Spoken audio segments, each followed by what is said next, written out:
아니지만 어쨌든 병원에서 치료를 하시다가 이제 병원이 깊어지셔서 이제 좀 남은 시간이 많지 않다라는 말에 가족들이 모셔오시고 집에서 이제 죽음을 맞이하셨어요. 가족들이 다 모여서 약간 기다리는 것처럼 어떤 면에서는 느껴졌어요.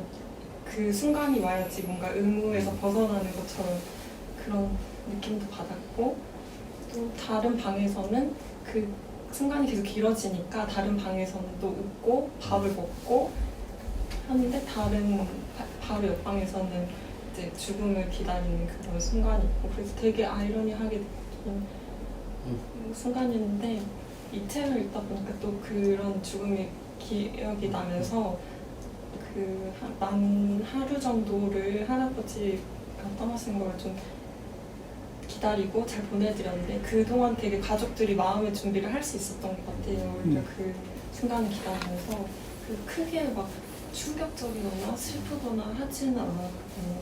그래서 나름 잘 보내드렸던 순간으로 기억을 하고, 더 추상적인 죽음에 대해서 좀 생각을 해보면 사실 저는 최근 한 5년 사이에 장례식장에 되게 자주 가거든요. 보통 한 두어 달에 한 번씩 장례식 조문 가는 경우가 생기더라고, 사회생활 하다 보니까. 근데 보통 그 장례식장에 죽으신 분이 제가 얼굴을 모르는 분이에요. 누군가의 아버지거나 누군가의 부모님, 형제, 제가 잘 모르는 사람이지만 저는 그 사회적인 관계 때문에 조문을 가는 거죠.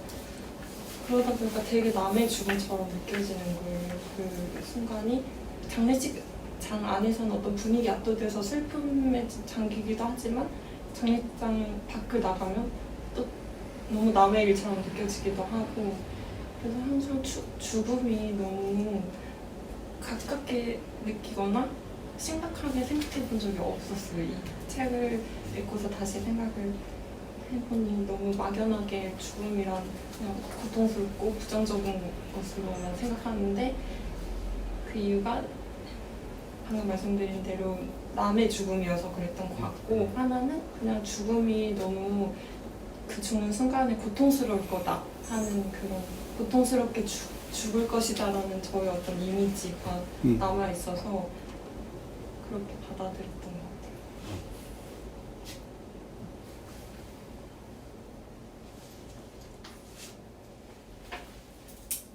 할아버지 죽음에 대한 경험은? 네, 그때 이후로 좀 저는 그러니까 할아버지의 모습이 변해가는 걸 보면서 좀 죽음이 그러니까 덮치고 있다라고 느꼈었어요.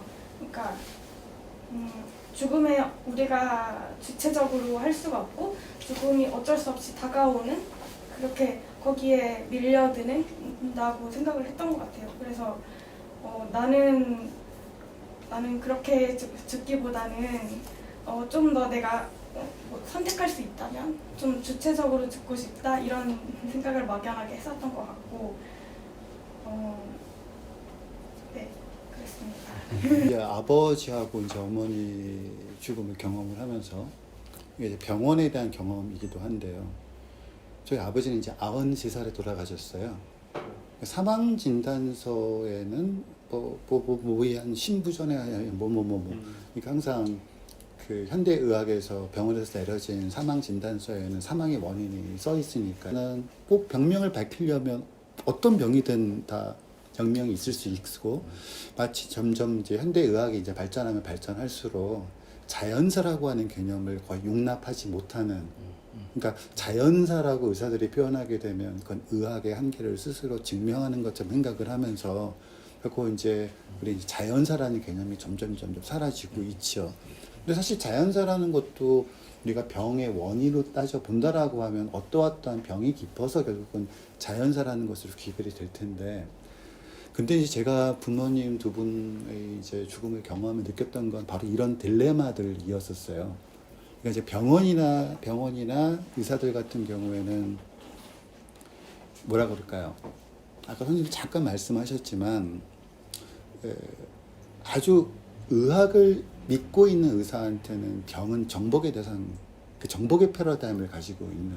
그러니까 저희 아버지 같은 경우도 그러니까 93살에 돌아가셨는데 93살 그 해에 병원 저 담당했던 의사는 수술을 한번 시도를 해보자는 얘기를 했었거든요.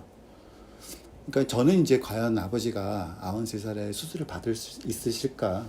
그리고 93살 되신 분이 사실 젊은 사람도 외과적 수술을 하게 되면 수술하고 난 이후에 어떤 회복이라는 것이 결코 쉽지 않은 과정인데 과연 이제 93살 드신 분이 과연 외과적 수술 이후에 그걸 감당하실 수 있을까?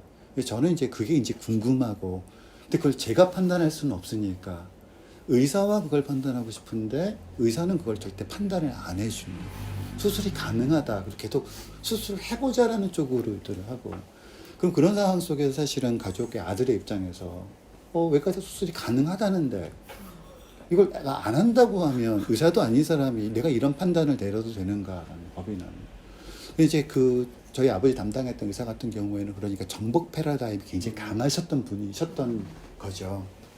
근데 이게 이제 이 캐서린 선생님 같은 경우에는 정복 패러다임이라기보다 물론 의학 기술이 더 발달하고 예전에 비해서 의학 기술은 발달했고 또 앞으로 미래에는 지금의 의학 기술보다는 훨씬 더 의학 기술이 발달할 거고 그러니까 예전에 고치지 못했던 병을 지금은 고치는 것처럼 지금 고치지 못하는 병을 영원히 못 고치는 게 아니라 미래에는 고칠 수도 있을 거다. 근데 그 시차는 있는 거죠. 지금 우리가 죽음을 맞이하는 건 지금 현재니까 이 병을 걸린 사람이 한 20년 후에는 죽지 않을 수도 있지만 현재로서는 의학 기술이 할 수 있는 어디까지 한계치와 임계치라는 것이 있고 그럼 이제 그게 이제 부딪혔을 때는 일종의 정복 패러다임에 의해서 움직여지는 것이 아니라 그러니까 완화겠죠. 그러니까 어떻게 하면 이 사람을 덜 불편하게 할까 덜 고통스럽게 할까 그러니까 그런 패러다임으로 살짝 옮겨가야 되는 그런 전이 과정들이 있는데 저는 이제 그런 맥락에서 그러니까 완화 의료라든가 완화 의료 전문가들이 그럴 때 필요한 왜냐하면 우리는 보호자라 하더라도 우리가 그걸 판단을 내릴 수가 없잖아요. 지금 인터뷰에도 아마 캐서 선생님이 그런 말씀하셨는데 이런 완화 의료가 특별한 사람들에게서만 제공되는 서비스가 아니라 인간이라면 누구에게나 다 보편화된 서비스가 되어야 한다. 왜냐하면 이게 저도 정말 이거 맞는 말이라 생각이 들었던 게 바로 현대의학의 현재적 한계 때문인 거죠.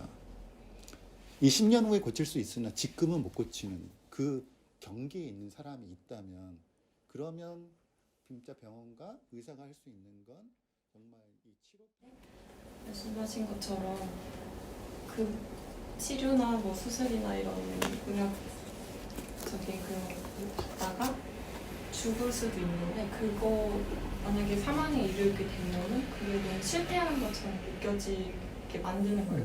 그런 패러다임 자체가.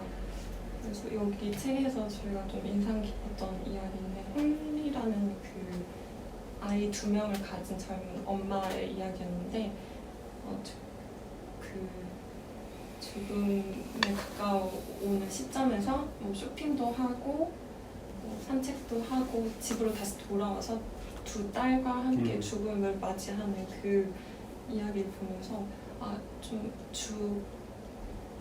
죽음을 앞둔 사람한테도 이런 형태의 뭔가 준비할 마음을 준비하고 좀 받아들일 시간을 줘야 되지 않을까. 근데 그걸 정말 우리나라에서는 더 너무 낯선 개념인 거예요. 이거 자체가. 한편으로는 되게 부럽기도 했어요. 이런 케이스를 보면서. 제가 좀 인상적이었던 거는 이 캐서린이 환자를 대할 때 질문을 지금 상태에 대한 질문도 하지만 어떤 부분에서 공포를 느끼고 있는지도 계속 묻는 거예요. 이렇게 호흡이 가빠지면 어떻게 느끼세요? 지금 어떤 공포를 느끼세요? 이런 질문을 하는 부분이 되게 인상적이었는데 제가 볼 때는 분명히 의사분들 다 다르긴 하겠지만 회진하시거나 진료를 보실 때 그 심리적인 부분에 대해서 물어보거나 그런 분은 거의 없었던 것 같아요. 그래서 그런 어떤 상태고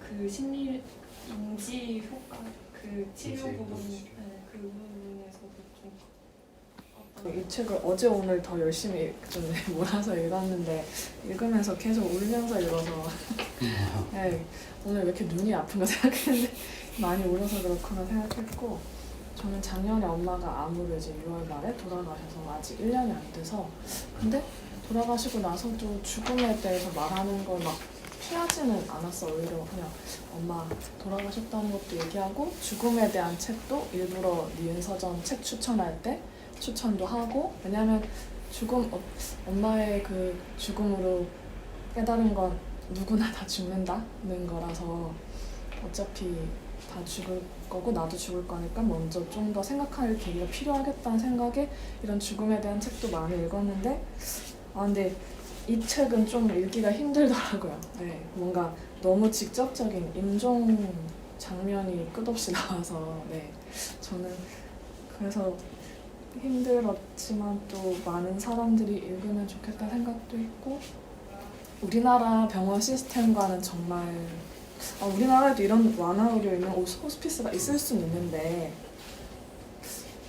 많지는 않을 것 같아요. 저는 경험해본 적이 없고 제가 경험한 의사는 너무 폭력적이었고 네, 그런 트라우마로 남아있고요. 그 다음에 이런 저 같은 보호자들은 병원을 신뢰하지 않아요. 암 환자 보호자들은 그냥 그래서 그 네이버에 커다란 암 환자 카페